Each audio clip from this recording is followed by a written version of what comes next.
All right, let's dive into a story that still sends shivers down my spine.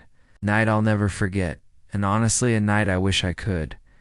Get ready, because this one is truly unsettling. It was a quiet Tuesday night or early Wednesday morning.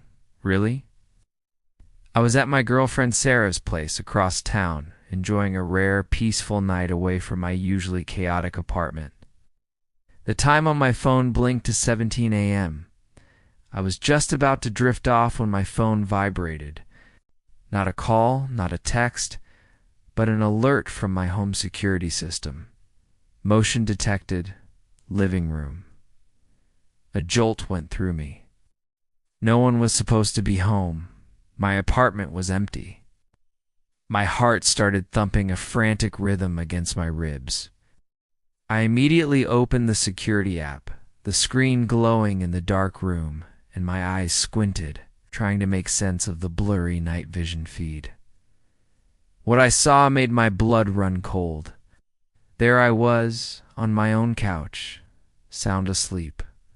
The same ratty old blanket I always use, the same faded band t-shirt I'd probably worn to bed 100 times, and the breathing.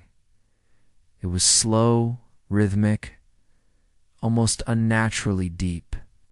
My first thought was, did I forget to turn off an old recording? Is the app glitching? But then I saw the timestamp. It was live. A horrifying real-time feed of me. Panic began to bubble up. This wasn't a recording. This was happening right now. And I was definitely not home. I stared, transfixed, as the figure on screen, the me, lay there breathing. The silence was deafening, only broken by Sarah's soft, regular breathing beside me and my own ragged gasps. Then the unthinkable happened. The me on the screen stirred. It wasn't a gentle shift, not a stretch, but a slow, deliberate movement. The head began to lift, slowly, eyes still closed, or so it seemed in the grainy black and white. My breath hitched in my throat. It sat up, not abruptly, like someone startled awake, but with an eerie, almost doll-like stiffness. And then it turned its head, directly towards the dark hallway that leads to my bedroom. My blood ran cold, colder than I ever thought possible.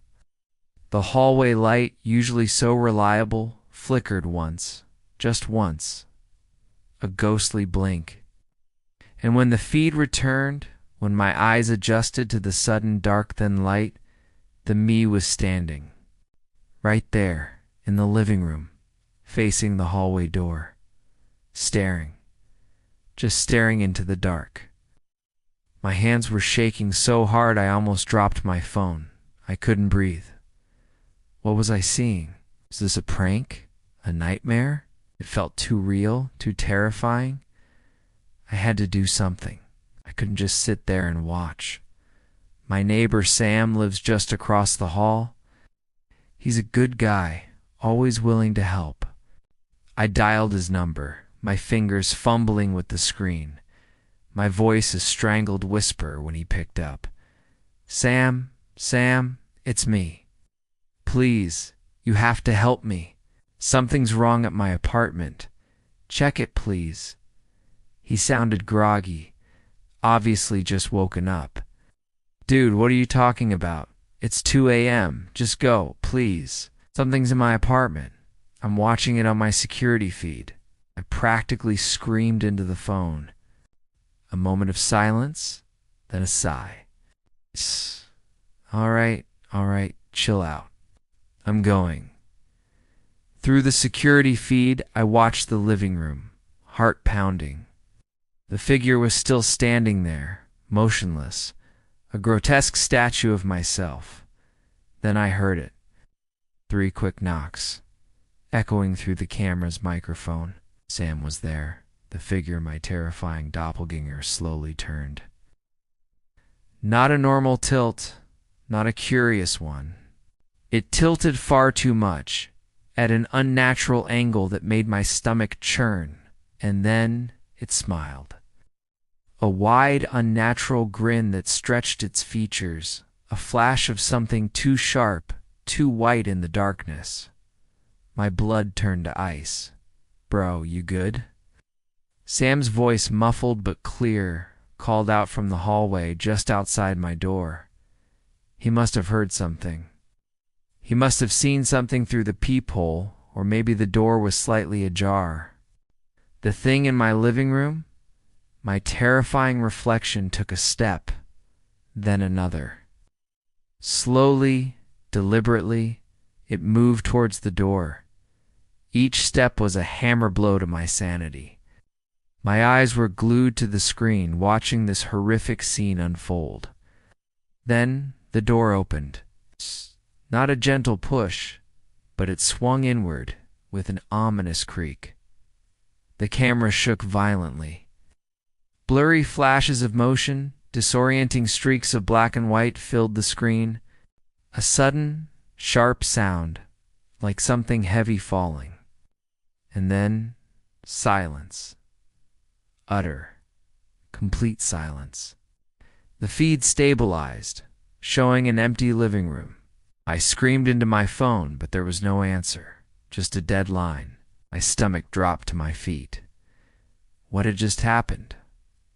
What had I just witnessed? A new alert popped up on my phone almost immediately. Motion detected, bedroom. My entire body was trembling. I clicked on the new feed, dread pooling in my gut, and there he was. Sam, lying face down on my bedroom floor, unmoving. My hands flew to my mouth, stifling a scream that threatened to tear through me. And then the feed shifted slightly, showing my bed, and there I was again, sleeping. But this time, my breathing was fast, shallow, ragged, like I was terrified even in my sleep. A phantom terror bleeding into my unconscious. Then the other me, the monster, stood up from beside my bed.